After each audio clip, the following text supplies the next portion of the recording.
Namaste, Suswagatam, and welcome to our Sunday edition of Words of Wisdom, Gyan Ganga on our Virat Hindustan Sangam various social media channels. As you know, we have to thank our viewers across the globe for watching this program Sunday after Sunday. And today is the 257th edition of our episode, which we started in the year 2020.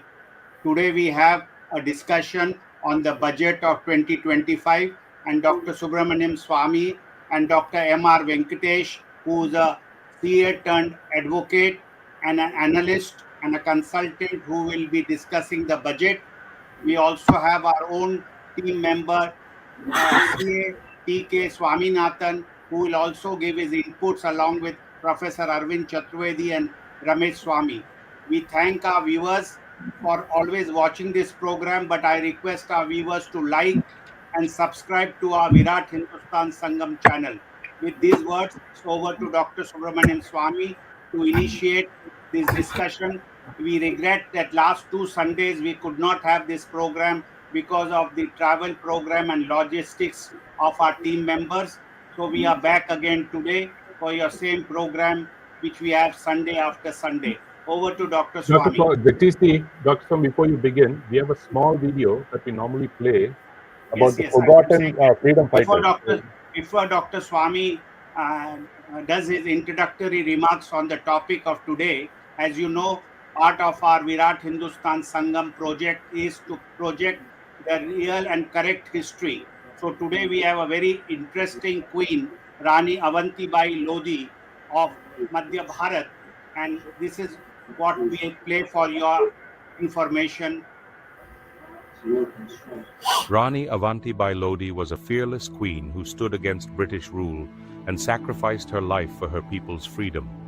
She remains an enduring symbol of bravery and resistance in India's history. Born on August 16, 1831, in Mankedi village, Seoni district, Madhya Pradesh, she was married to King Vikramajit Singh of Ramgarh. After his tragic death in 1855, the British attempted to annex Ramgarh by declaring the king insane and her sons as minors. Rani Avantibai refused to submit and expelled the British administrators, taking charge of the kingdom. Determined to resist colonial rule, she ordered farmers not to follow British commands. She called upon other rulers to fight, famously saying, "Fight the British or wear bangles and stay at home." With an army of 4,000 warriors, she launched a fierce rebellion. Despite her valiant fight, the British overpowered her forces. To avoid capture, she chose martyrdom on March 20, 1858, becoming one of the first warrior women to die for India's freedom. To honor her legacy, the Virangana Rani Avantibai Lodhi Memorial Award was established to recognize exceptional bravery among women. This award stands as a tribute to her courage and sacrifice. Rani Avantibai remains an icon of strength and patriotism. Her story continues to inspire generations to stand against oppression and fight for justice. We pay tribute to this brave queen from Madhya Bharat.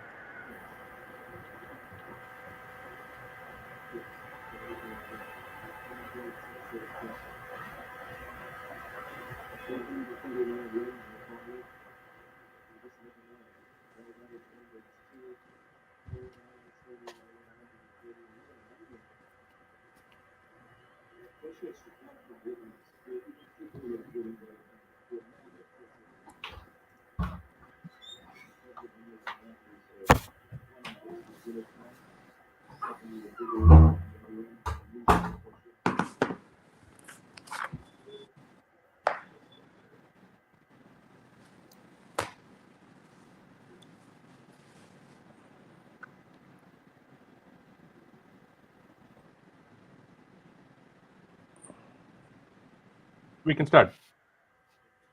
Over to Dr. Swamy. Thank you, Jagdish. Every year we have this budget matter.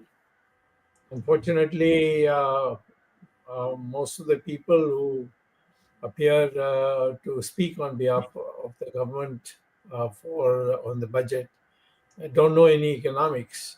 So they're just give, we have done this, we have done this, we have raised this price, we have brought that down, that kind of thing that they do. Let me just structure how we should be looking at it. We should first of all recognize that there are four aspects of any budget. First is the objective that you have assigned to yourself and for the country, and which you are translating it into the budget. What growth rate you can have? That's an objective. Or what is the control you're having on inflation? So these are the objectives which have to be stated. These are what we want to work for. Then you have to tell the parliament, you have to tell the country through the parliament proceedings that what is the strategy, what is the principle that you will give priority to, what we call as priorities.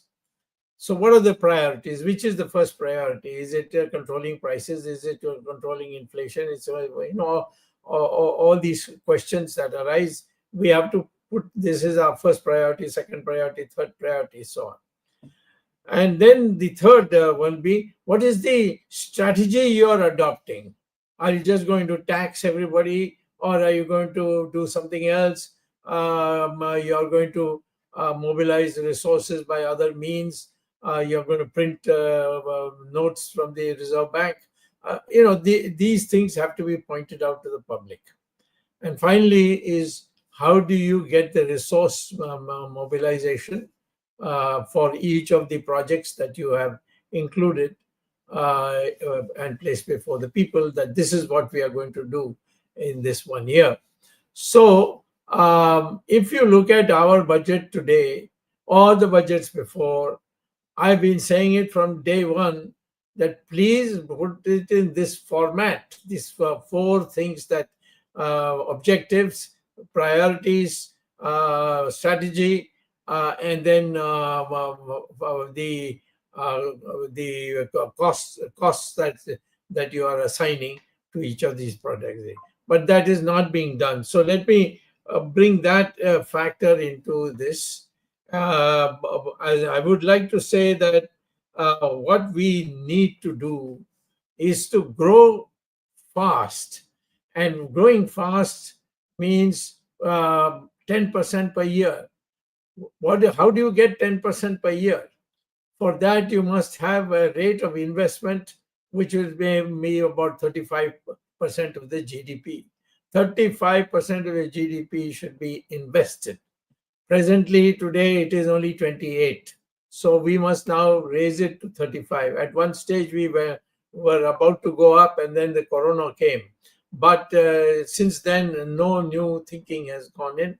So as far as the investment that is necessary to have a fast rate of growth, we must have a fast rate of growth.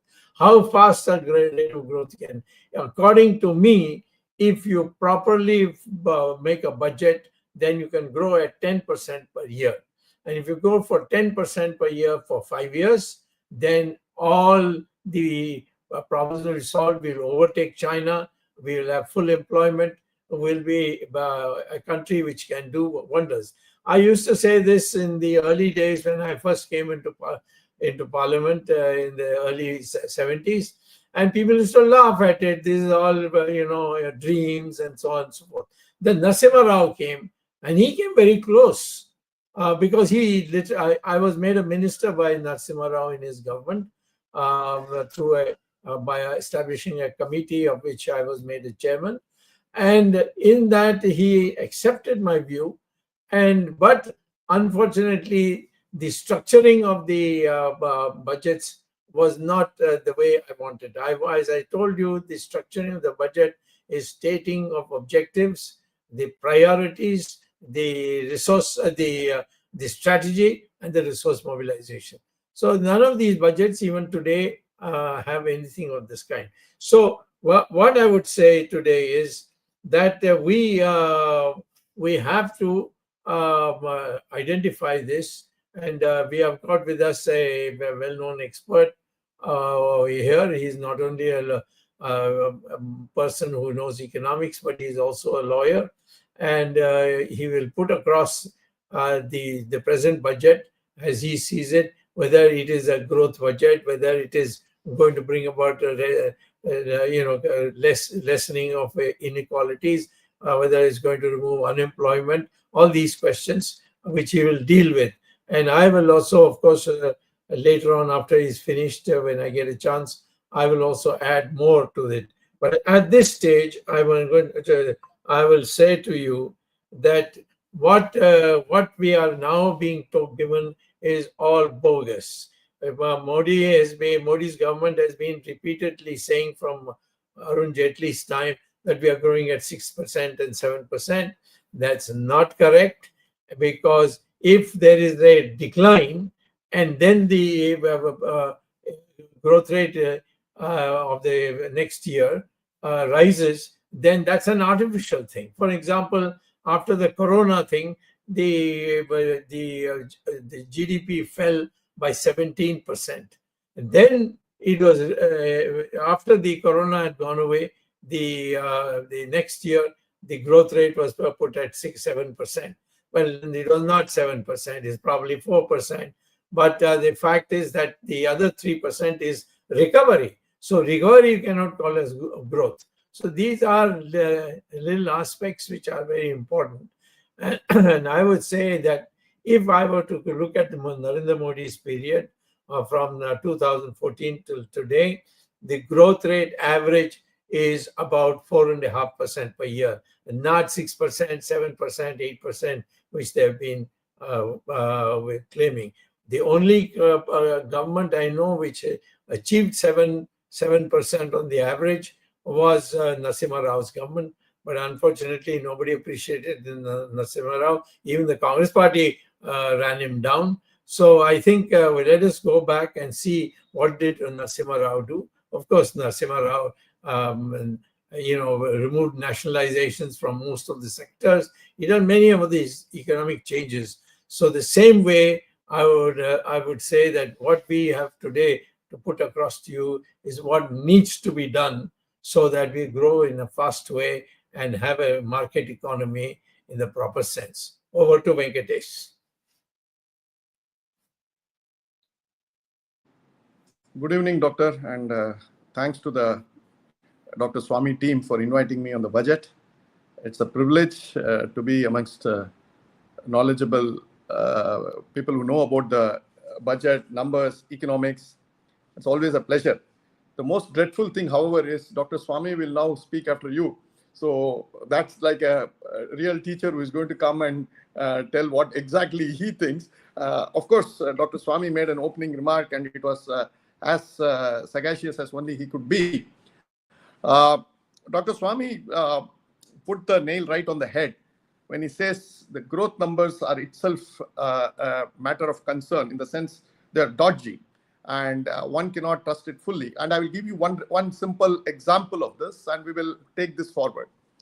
The key thing in the budget was the rebate, not actually an exemption, but a rebate to the taxpayers through 87 capital A, and tell people that up to 12 lakhs, you still have to file returns, but you don't have to pay tax. So MRV, sorry to bother you. We're not able to see your video. You're not able to see my video. Okay. Yeah, it's blank. Okay. Camera gone. Yeah, then now it's okay. Now it's okay. Yeah. Okay. I had probably switched on. Okay, no problem. Now, the issue, therefore, is that the government of the day has probably talked about 6%, 5%, 7% growth and being gaga about it. But the real growth rate that Dr. Swamy says is 4.5. And I think more or less I will agree with him. Very rarely do I agree with him also. And this is one occasion I will agree with him with some facts and figures. The GST came in the year 2017. And the first month of GST, we collected 90,000 crores in July 2017. We are now in July 25. We are a few months away, but we are just as close to it. And 8 years has elapsed. We are still not able to double GST collection on a consistent basis to 180,000 crores. Now that means the CAGR of GST collection over a period of 8 years is not more than 9%. Now, simple arithmetics tell you that 9% is of two important ingredients. One is, of course, the inflation factor. One is the growth factor. Now, even if you take the numbers given by the government that the last 9 years or 8 years has produced 5% inflation and subtract it from the 9% doubling, which probably will happen a couple of months away, you still get a 4% growth rate. If GST, as per my calculations, if the government numbers are correct, 7% growth plus 5%, 6% of inflation, we should have seen 13% CAGR over 8 years. We should have now touched something like 250,000 crores per month. It's not happening. So first and foremost, we are struggling at 4%. And the government of the day tells every single revenue collection department, whether it's IT, GST, customs, that go ahead and try to milk as much as possible. But the problem is you are milking an ox, you are not milking a cow. You are milking an ox and it cannot give you milk any further. So there is the huge problem of government not getting its revenue. So in turn, having got a license to go after and milk everybody, the officers have turned corrupt. They have turned toxic. That I will give you two people who are absolutely well-wishers of this government. Mohandas Pai, who says there is exorbitant tax terrorism that's going on.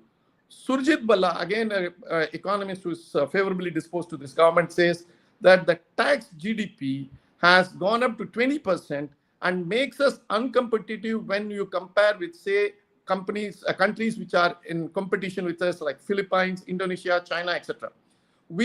No country has attained a super power status or super economic power status by taxing its citizens beyond a point. And I agree with Dr. Swamy that it's time probably for Narendra Modi government to rethink on income tax. They are saying that they will bring the income tax bill, a new income tax bill. My suggestion to the Modi government would be drop the taxation of individuals straight away.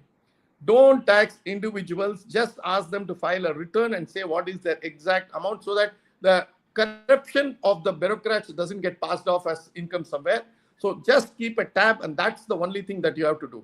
Interestingly, former economic advisors of the government, who are again probably looking at one more chance with the government, have revisited Dr. Swamy's document on multiplier effect of reducing taxes, and they now are waxing eloquence and telling us how reducing taxes will have a multiplier effect. This is elementary economics, and in taxation, this is the basic thing, that if you reduce taxes, you will have a multiplier effect. Now they are seeing virtues in multiplier effect, and they are touting as if they have now discovered it. And when they were chief economic advisors of the government, I don't see anything in their economic survey report.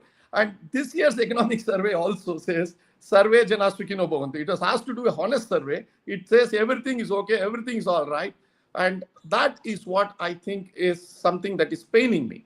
Now, the effect of this, enormous amount of toxicity in the taxation system, enormous amount of tax jihadism, as I call it, tax terrorism, as Mohandas Pai calls it, tells us that the share of manufacturing, this is the core issue today. The share of manufacturing has fallen from 16% to less than 12.5%. That means in 2011, we were having a share of manufacturing of close to 16.5%.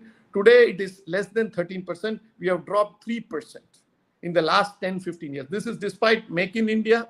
This is despite PLI scheme. This is despite government giving its attention. I'm not saying government is not giving its attention, but when you give your attention, you also send the IT, you also send the GST, you also send the DRI, you also send the customs, terrorize people, and then tell them you have to pay taxes. Unfortunately, government law officers are taking this to ridiculous levels, that every time we see in the courts that the government lawyers are bamboozling the courts, trying to terrorize the courts and telling them, if you don't interpret it this way, you will lose 30,000 crores, 40,000 crores in revenue.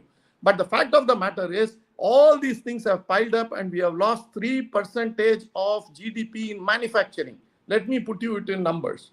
We are today supposed to be around 4 trillion economy. The 4 trillion economy in current dollar terms is around 300 lakh crores. 3% of it would be something around 10 lakh crores. We have lost this manufacturing, and that's 120 billion.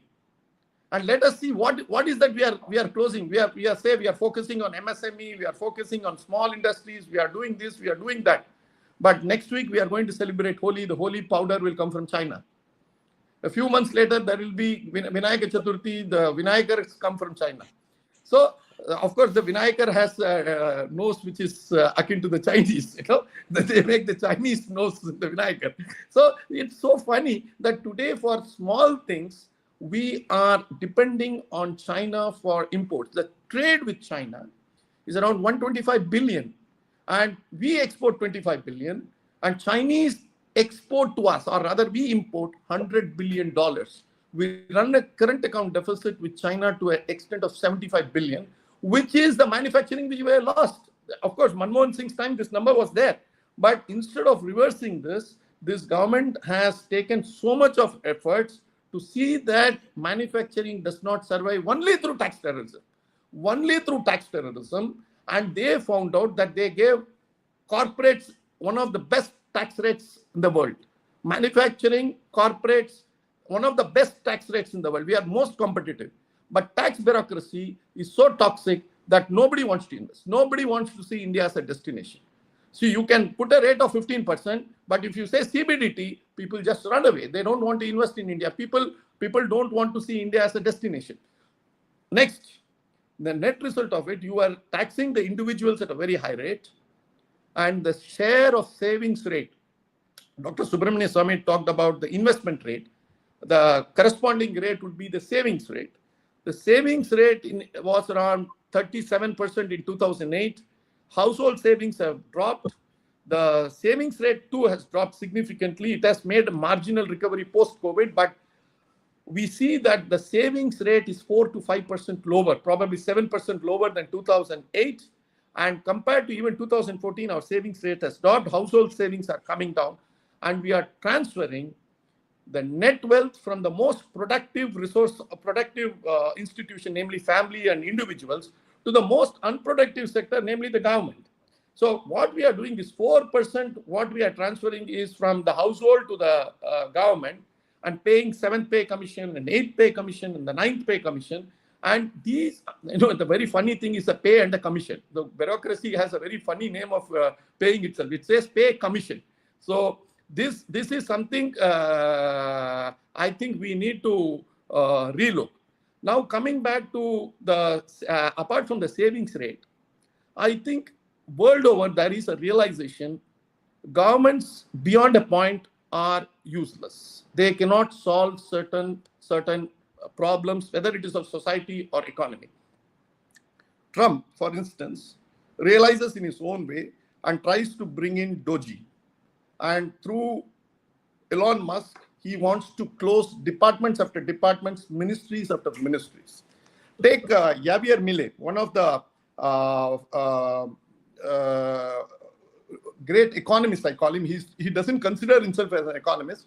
He is probably one of those guys who is telling close governments after, government departments after departments, ministries after ministries. And why they are saying this?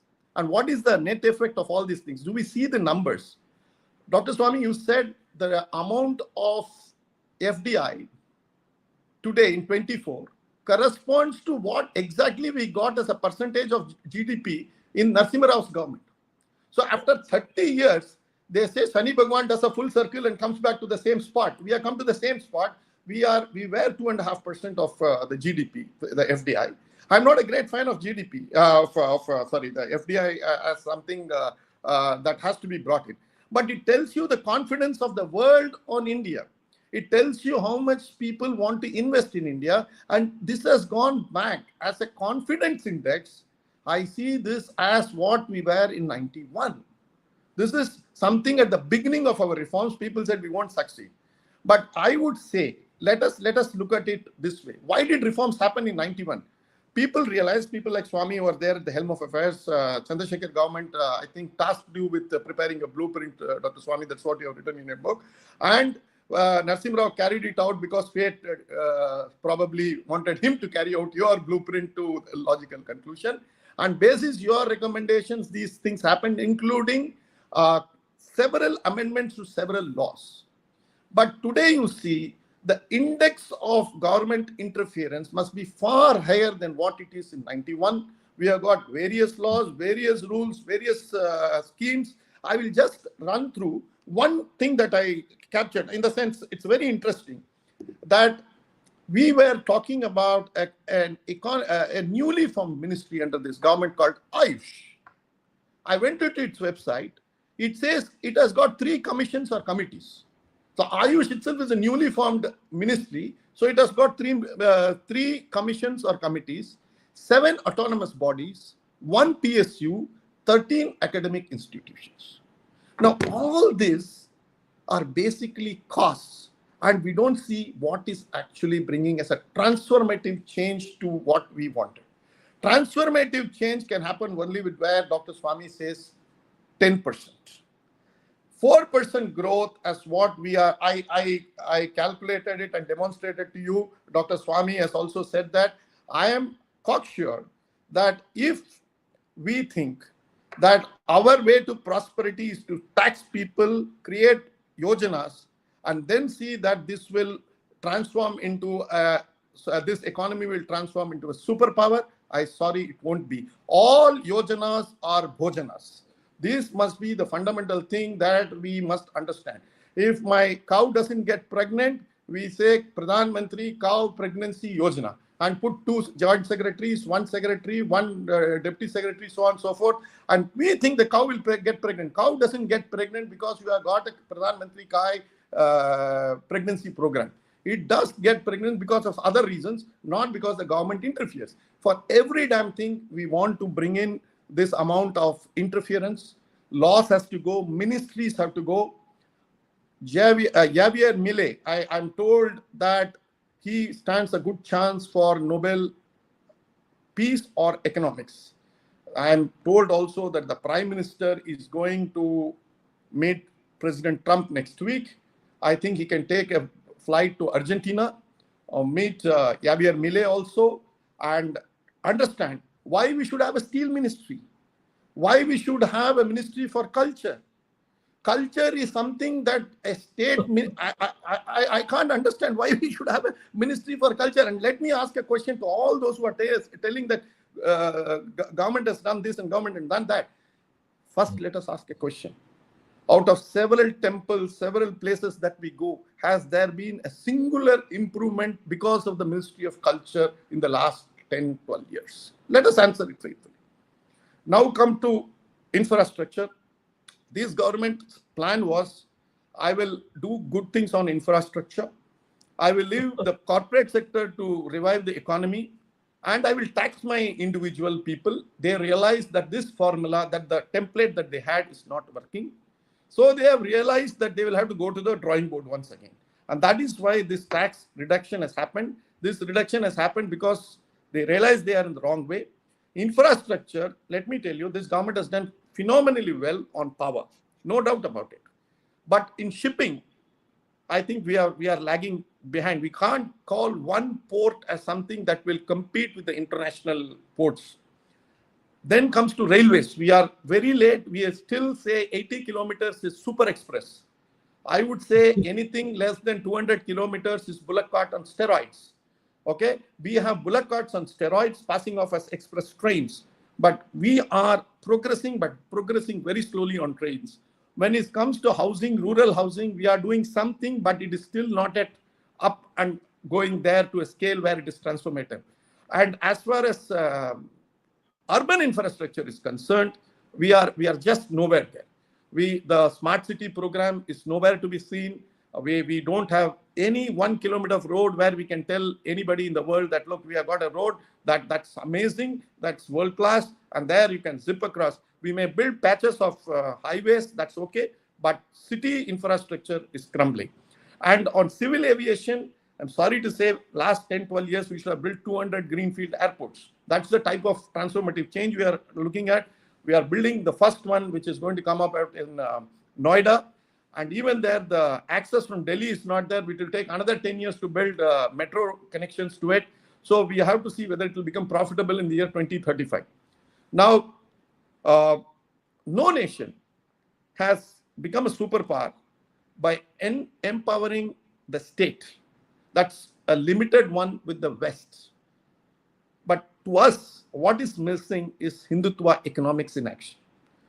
Economics has multivarious ways of dealing with it.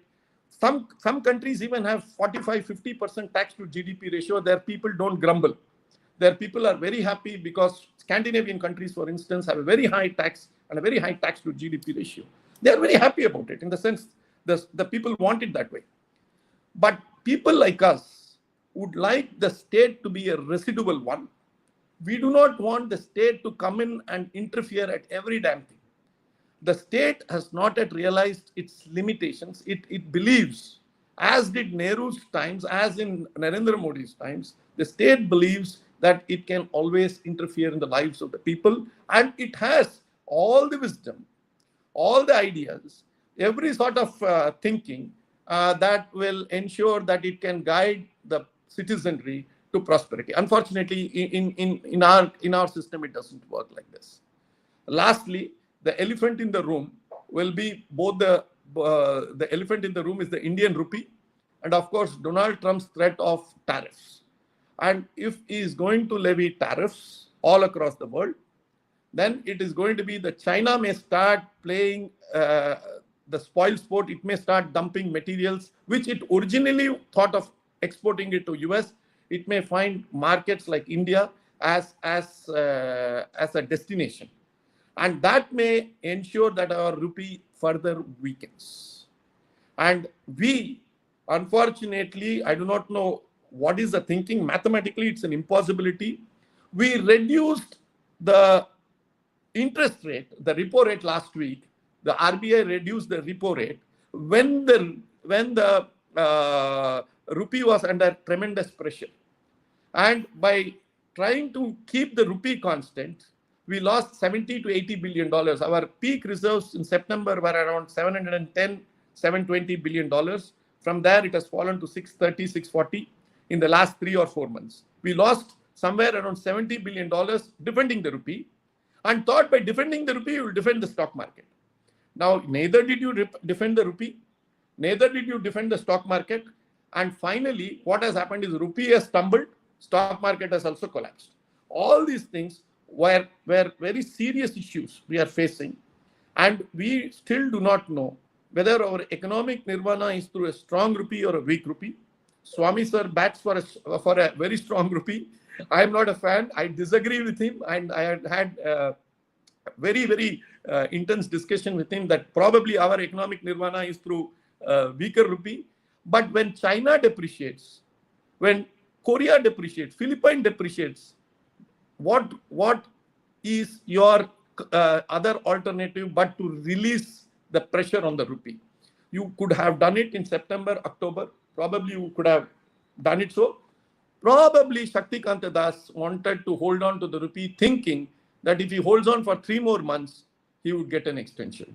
I do not know, but strange are the ways people think. And there is also a rumor that is going on. He held on. That is why it could not. But now that the new man has come in, he has allowed it to depreciate because it can be blamed on the previous man, and he can start it with a cleaner state. I do not know what exactly is the rupee story, but rupee is under tremendous pressure in 25. Concomitantly, the stock market will be under tremendous pressure. So if you ask me the budget speech, you could have put it in ChatGPT or your DeepSeek of the last 30 years budget and asked them to produce a 30-40 minute speech, and they could have given you this. There is nothing exciting about it. There is nothing transformative about it. And finally, it is again a sort of a hold on exercise. It is something that it will be that 4%, 5%. And for something to happen to graduate from here to from 4 or 5% to 10%, we require some out of the box thinking, out of the ideas, out of state thinking of what they think as plans, programs, and departments and allocations. We need to think beyond the box, beyond normative thinkings. I'm sorry to say this budget is a holding on exercise. It will hold on from where it is. It is not at all transformative. India wants a transformative budget. And if you see what is happening around the world, in China is talking about deep seek. We are talking about taxing caramelized popcorn. That is our thought process itself is something terribly wrong. We need to think about innovation. We think to allow entrepreneurs to flourish. We have to understand that the growth of a nation is only through entrepreneurs, scientists, teachers, saints, philosophers, artists, not through bureaucrats. We have unnecessarily targeted and strengthened the bureaucrats in the last 10 years. We have to undo this. Once we undo this, we have a great story unfolding by itself in the next few years. Thanks again for all of you for giving me this opportunity. Thank you. A few remarks before I hand it over to Jagdish. First of all, people ask me, if you want to do something now, what needs to be done? I say, first, abolish income tax. Full. No 10%, 5% like now. Fully.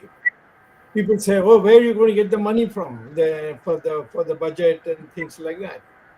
I said, that's a silly question. Why? Because if you abolish income tax, people have more money in their hands. They will go and out and buy something, and that will have indirect tax, and you'll get the money from indirect tax.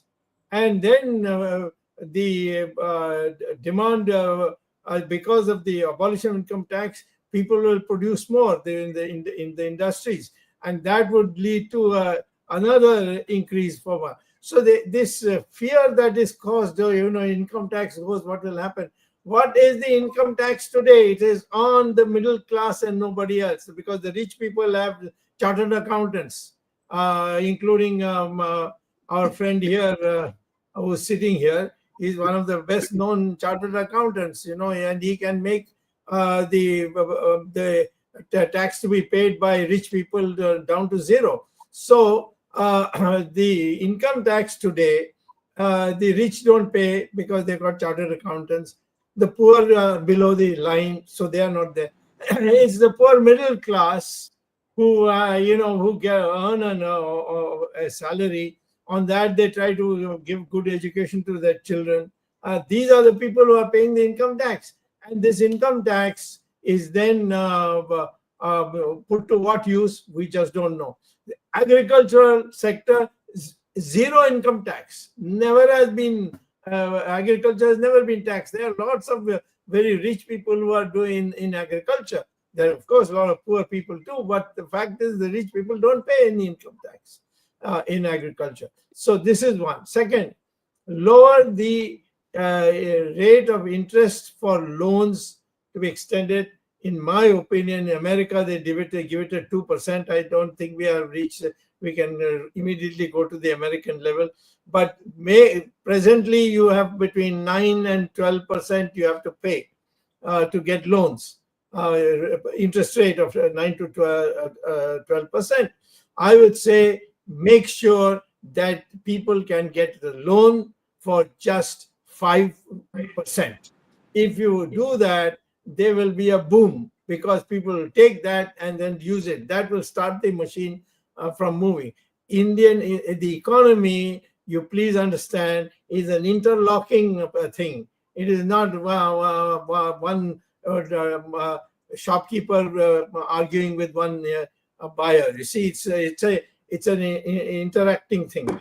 Third thing is, if you have you print notes and use it for building roads, who are going to be the gainers? The poor people who are presently sitting on the roads itself. The people who don't have any employment. at the poor level, they will get an opportunity. Like that, the same way you can use the fact that once you start building roads, building various other things which are required for industry, you will find that employment will increase.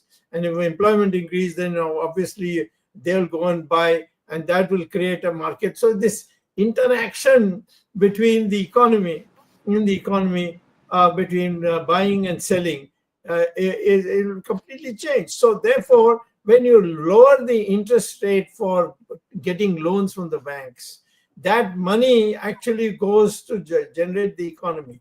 I don't understand why we should have to pay 9% and 12% interest for getting a loan. And similarly, for if any person puts in for a long period deposit in a bank as a saving, that should have not less than 9%. That should get 9%. And then you'll see people come and put their money in the banks for savings, because they want to say you give them a 5-year period and give it at 9%. So these are the things that need to be done. It was done in America after they gave up the stupid classical economics theories, and due to the big collapse in the American economy, this kind of thing was started by Roosevelt, and the whole American economy boomed. I can say today, Narasimha Rao was hamstrung by the Congress party, otherwise he would have done all these things. But what he did in 5 years is something nobody else has done so far. That is, relax these things, lower the income tax, make sure that the money of the income tax goes into the people, enable the people to go and buy. So the input-output analysis that needs to be done of the economy, if you do it, you will never be afraid of lowering income tax or above. I, of course, want the income tax to be completely abolished, because the agriculture sector doesn't pay. The rich people have chartered accountants, and the poor people don't have to pay. They're below the level, and it's only the middle class who are harassed by income tax officials, and they live. Their poor people are they're middle class, but they are treated almost like as if they are some kind of criminals when the income tax starts working with them. So this must go completely as a start. Then lower the interest rates for getting loans, and raise the interest rate for those who put money in the bank as deposits. And this way, the Indian economy will grow at 10% per year. And if it grows at 10% per year for 10 years, then you will see that we'll be ahead of China, and we'll be in the striking distance of the United States of America. Okay, on to Jagdish. Arvind, with your comments, then we'll go to CA T.K. Swaminathan. And then thank you, Jagdish. Let me start with the basic principles of budget which Dr. Swamy had described earlier. In fact, I have been saying this earlier in other programs also.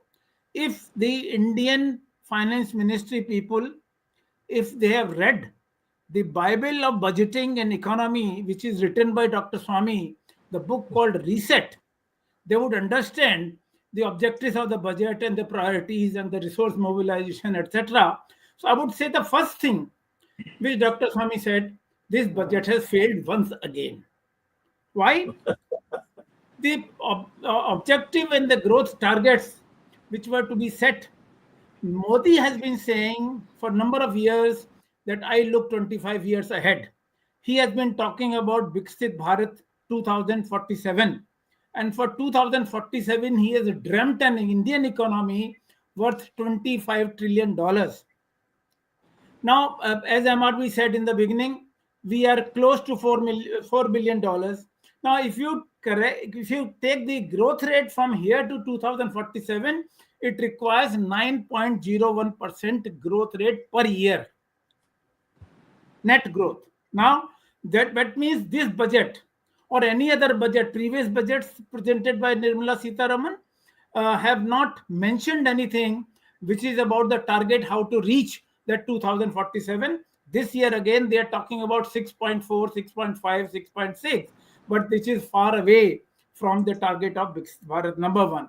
Number two, when we talk about priorities that Dr. Swamy has said, in poor country or developing country like India, priorities we have been talking about are roti, kapda or makan. No vision और no mention about how to bridge the disparity जो समाज में विषमता है, गरीब और अमीर की जो खाई है जो बढ़ती जा रही है over a period of time.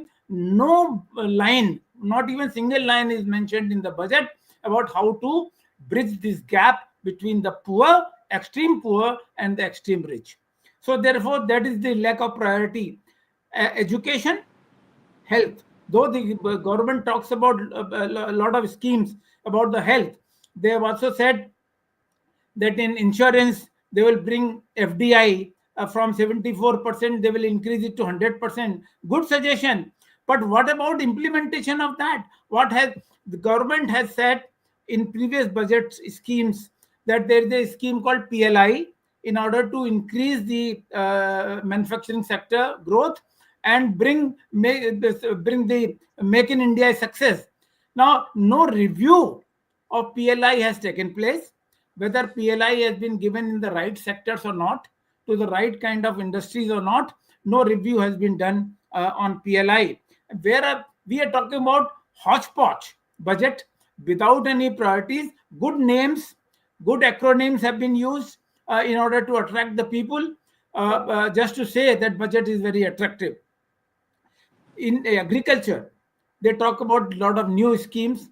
They talk about Dhan Dhan Yojana. They talk about high yielding varieties. Now, high yielding varieties, if you look at it, in 1966, 50 years back, 60 years back, MS Swaminathan had started this idea. And now they are talking about high yielding varieties.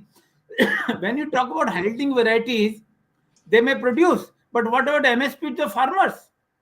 Farmers after farmers are committing suicide and they are on agitation for years after years, but no talk about MSP in this budget for the farmer. So when we talk about agriculture, there are certain schemes, but then they talk about self-sufficiency in urea. Atmanirbharta in urea, 100% import of potassic fertilizer, there is no mention. For years after years, last 60, 70 years, the moment we started using fertilizers, we have not produced potassic fertilizers. We are only concentrating on nitrogenous fertilizers and phosphatic fertilizers. Potassic fertilizers have 100% import. We are not talking about any substitution of import. I mean, so where is the vision? And I repeat that again at the cost of repetition, that this budget lacks a vision. This budget lacks a direction. This budget is ad hoc, and this budget is temporary. This budget is hodgepodge. They talk about, I'm just mentioning few things because everything cannot be covered in a few minutes. They talk about Bharati Bhasha Pustak Yojana. They say digital books will be available for school children in Indian languages. But have they reviewed what has been said earlier in the National Education Policy 2020 about the Indian languages? There are no takers. Engineering colleges have been offering engineering education in Indian languages, Telugu, Marathi, Hindi, Gujarati, but where are the students? Teachers have been appointed, faculty has been appointed for Indian languages, but students are not there because the students know that when they do engineering degree in regional languages, there is no employment. And coming back to employment, when we talk about priorities, roti, kapda, makan, we have been suffering from employment for quite some time now. Is there any scheme given for employment in this budget? Has any funds been allocated for employment in this budget? Though there are certain good things I have already said about FDI and insurance, R&D, research and development, in innovation, very good. 20,000 crores has been allocated. And they talk about export promotion scheme, but they've not given any detail. They've not given any allocation. So I'm saying this is more slogan mongering. It is more creating slogan for the public to attract goody things, but actually on ground, I think this budget lacks vision and this budget lacks direction. Yes, Ramesh, before we go to T.K. Swaminathan. Okay. So you want me to start or you want... Yeah, you can start. Okay. I have 3 slides, and it's basically for a bunch of questions I want to ask. So, Dr. Swamy, this is, I'm picking up from what MRV said about the size of the bureaucracy in India. Okay. If you notice, Dr. Swamy, based on some rough figures, we have about 275,000 employees in these about 56 ministries. Right? So, if you look at, I've highlighted 3. If you notice, the Ministry of Finance has 150,000 employees.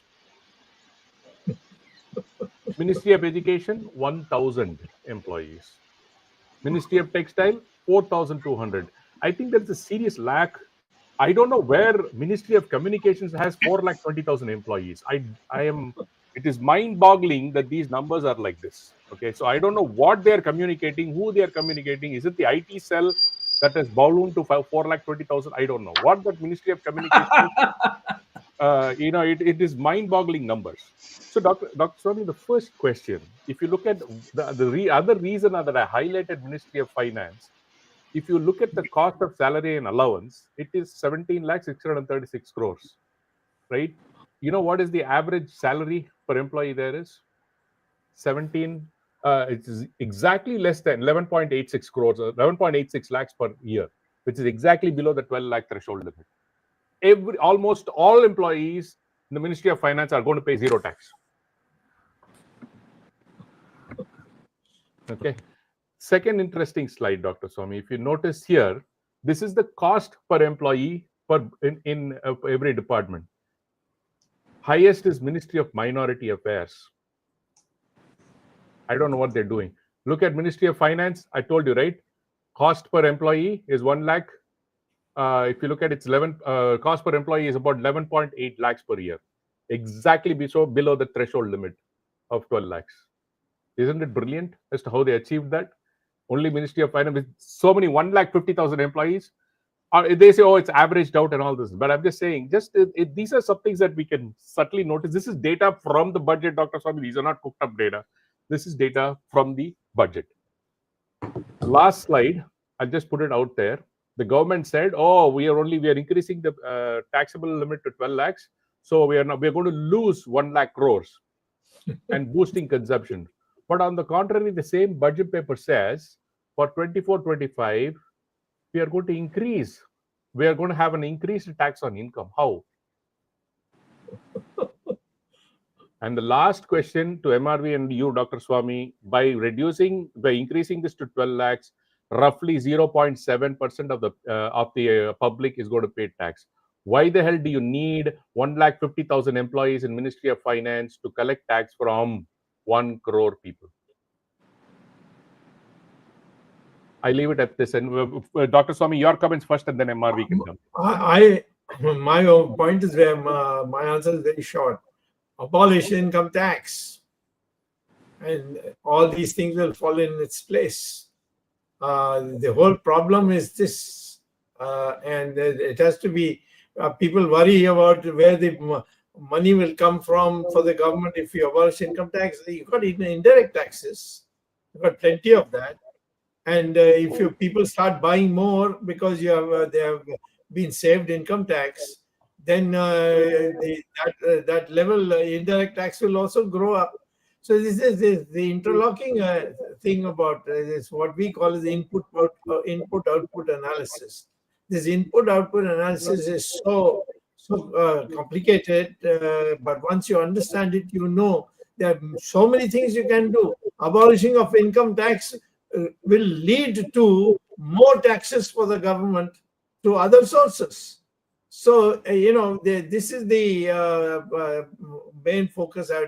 I'm not, you have made a very good point here, but I'd rather not deal with this because it's a matter of it is going away from the macro aspects of what I want to put across. I think we can ask Swaminathan, TK One second, Swaminathan. Jagdish ji. Yeah, 1 second. So MRB, if we need a Doge in India, Ministry of Home has, just look at the Ministry of Home Affairs, has 11,32,000 employees. Don't you think we definitely need a Doge in India? This is absolute nonsensical kind of employees being put in a ministry. Absolutely. In the sense, that is why I suggested, even before Doge came in, the idea of Doge comes somewhere in October, November. But Javier Milei has been talking about this from the fall of 23. And he has been successful in doing this. We require a Doge in India and perhaps Dr. Swamy to head it. You'll give a heart attack to Ms. Nirmala Sitharaman. No, let them continue with finance and other clerical things. We require something transformative like Doge to come into India. And that's why I want somebody who thinks closing ministry like textiles, like steel, like minority affairs, like your culture. 80 of them has to go. 80 departments, 90 departments. Modi will get very jealous if you say that. So be careful. Don't make it public too much. Yes. Got it, sir. So, yeah. Sir, technically speaking, in my view, this is the first budget of the refreshed third term of the government. If I look at it that way, there's no great ideas or a transformative thing which we are call it up. It's a kind of sane, dull budget which you have been doing. It looks like they themselves haven't thought that they will win the mandate and be the chair. So somehow it has been given to them. Now they want to present a budget in that way. They have to do it. So I don't see a transformative ideas in terms of bringing up the bridging the inequality that's happening in India between the rich and poor. If you look at the data, the difference between rich and poor is very wide now and it is very steep. And we have been discussing in the past that there is no effort that has been taken by the government to bridge this gap. Two things just would like to allude to what MRV sir was saying. A corporate is taxed on the profit, whereas an individual is taxed on his income itself. That's a huge body blow for any individual who is having an income. There is a vast difference between you categorize my entire income as a profit and you lock, stock and barrel apply 35% on it. Apart from it, I have to bear, like GST volcano as well. Therefore, we need to be mindful when we offer a tax soaps. We can't be compared with artificial judicial entities like corporates. The government should be more considerate in terms of giving more tax concessions, or as Dr. Swamy says, abolish income tax once for all, because it's not serving anybody's purpose. It's just pure harassment for us. Third thing, which as a professional which you are looking for, is there are various alternate forms of currency that has come into play. Say, for example, crypto or anything. But unfortunately, our government is clueless in terms of understanding how the currency operates. But the world is going that way. If you look at Trump, is moving his direction or steering in the direction of crypto. But here we have just an income tax act to state that doing a crypto is somewhat illegal, but nevertheless, you should offer to tax. So we are absolutely clueless about growing different forms of currency, which we should be on top of things, guiding things. That's the key area which we have missed so far. Is my short summation on this. Dr. Swamy and MRV, I have one or two questions on behalf of the viewers. One question to Dr. Swamy is what it is from one Dhirendra Shah from Karnavati, Gujarat. Mr. Dhirendra Shah wants to know what, according to you, should be the price of the rupee and dollar ratio. What should be the correct price versus the dollar? So could you tell our viewers what is the issue? This is the question from Gujarat. Since the present system of the government of India is to fix the exchange rate, I would say that on that basis, the correct price that should be for a dollar should be just 8 rupees and not 89 rupees as we have it now today. Dr. Swamy, why you think it should be 8 rupees? Because if you take commodities and see, or you take one pizza produced in India, Pizza is as good in India as it's in America. And then you see the American pizza price, you will find that it is 1 to 8. How is it 1 to 87? If you're going to pay $1 for the equivalent of $1 of for pizza, you will get about 100 pizzas for it. So I am saying that you go by commodities. You take rice, see the price in the American market, see the price in the Indian market. So it's a work I've done a lot of on index numbers. You see, the way to fix the income tax, the exchange rate, is to take a series of commodities in the United States and get it in dollars, get the Indian one in rupees, and then make the ratio, and you will get 1 to 8. This is called purchasing power parity, as somebody has kindly put out in our below our speeches. Yes, in one of our comments. The way for developing the price of Indian rupee vis-a-vis America is to go and see the commodities and see their prices, and then take the division and then put it together, either add them all and divide by the total number that you have brought in, and you will get 1 to 8. I've done this calculation for China. I've done this calculation for the United States. I got books already, which are now considered classics, particularly in the India-China comparisons. So who are these people fooling?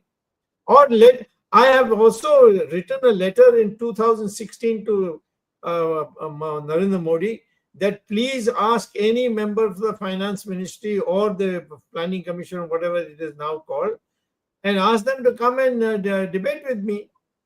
But nobody is willing to come because they know I know the subject.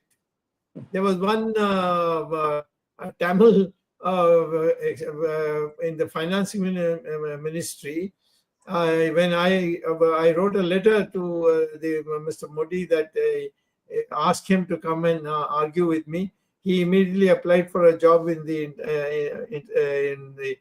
World Bank, and he has gone there because he says, I don't want to get into this mess.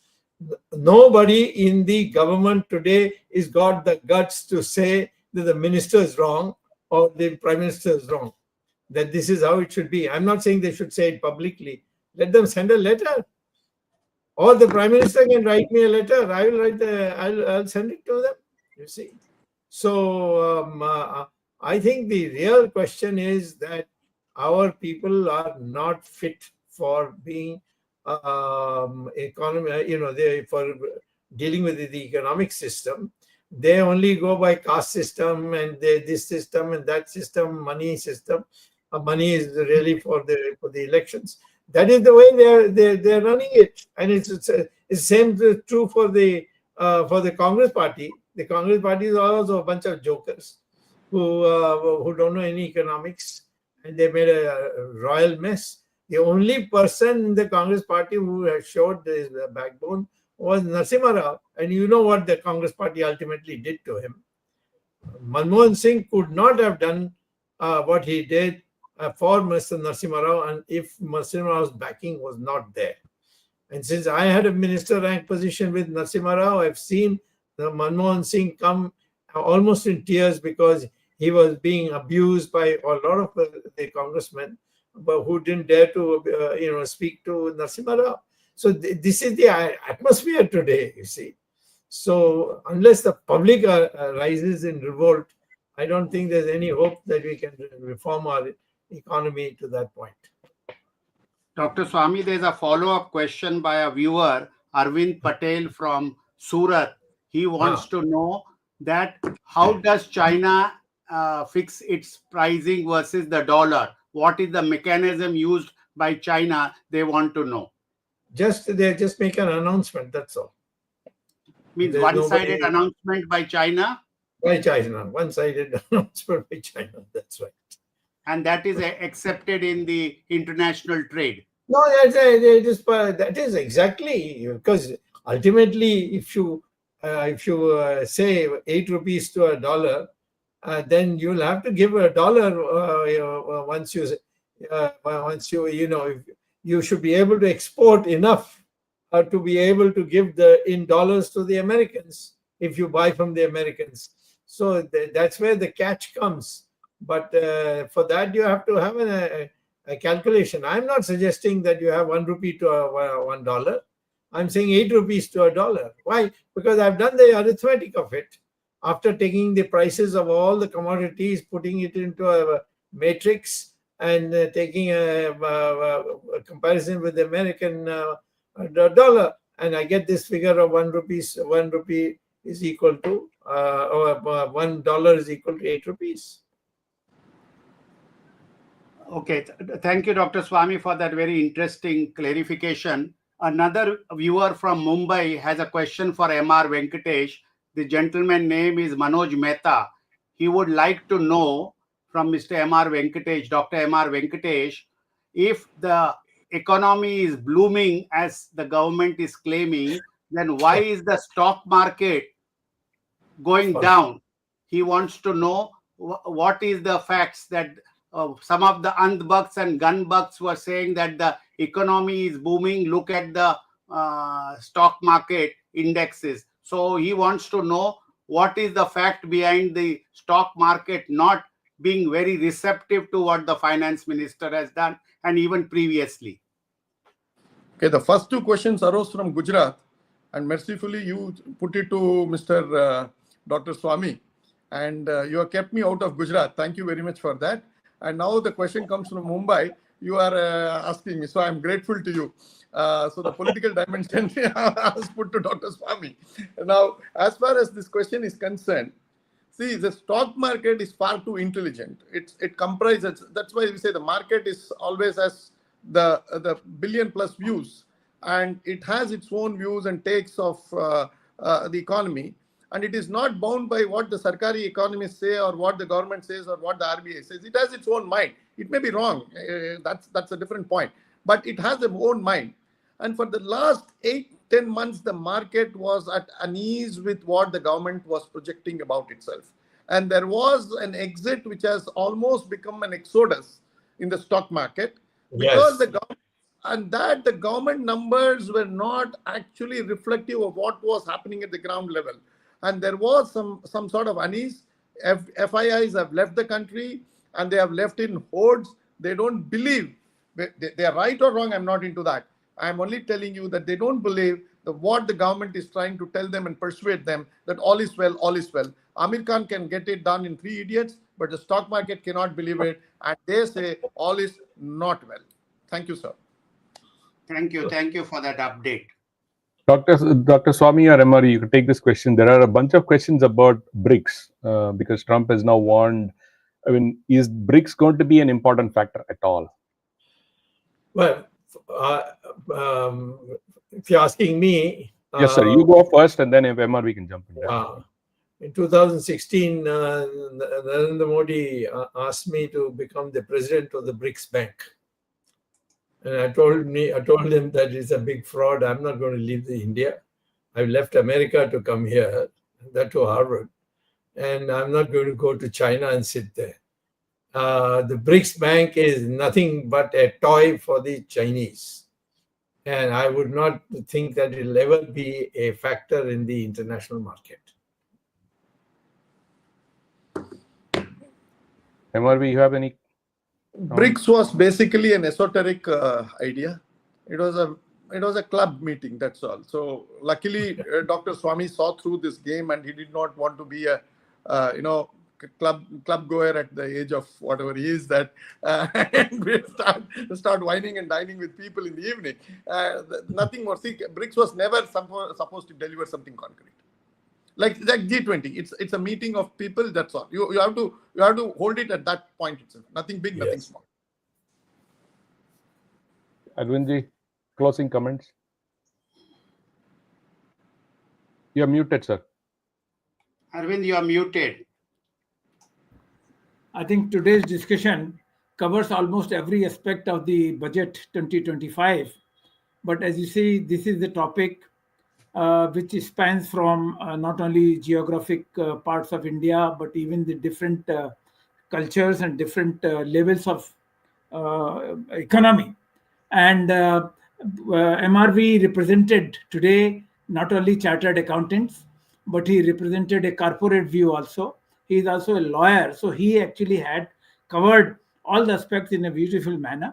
And I think our viewers must be today satisfied that yes, today's budget discussion has been very fruitful.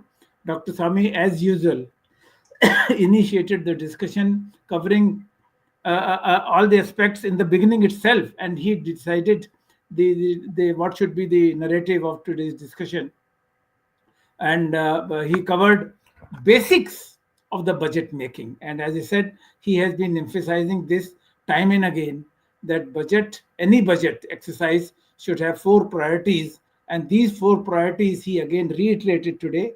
And I think our budget makers and planners should pay attention to these 4 priorities and follow that, so that the budget will be more meaningful and successful. Thank you, MRV, for joining us after a long time in 257th episode. Dr. Swamy, thank you for providing the new visit. Swaminathan, Jagdish Shetty, Ramesh Swamy, our technical team, which has facilitated the success of this program for more than 4 years now. In fact, we are entering almost the 5th year now, led by Ashish Shetty, Swaminathan, Tejas Navalgul, Gadgi Rakesh, Ishwar Iyer, Ajesh Nair, and Gurdat Shetty.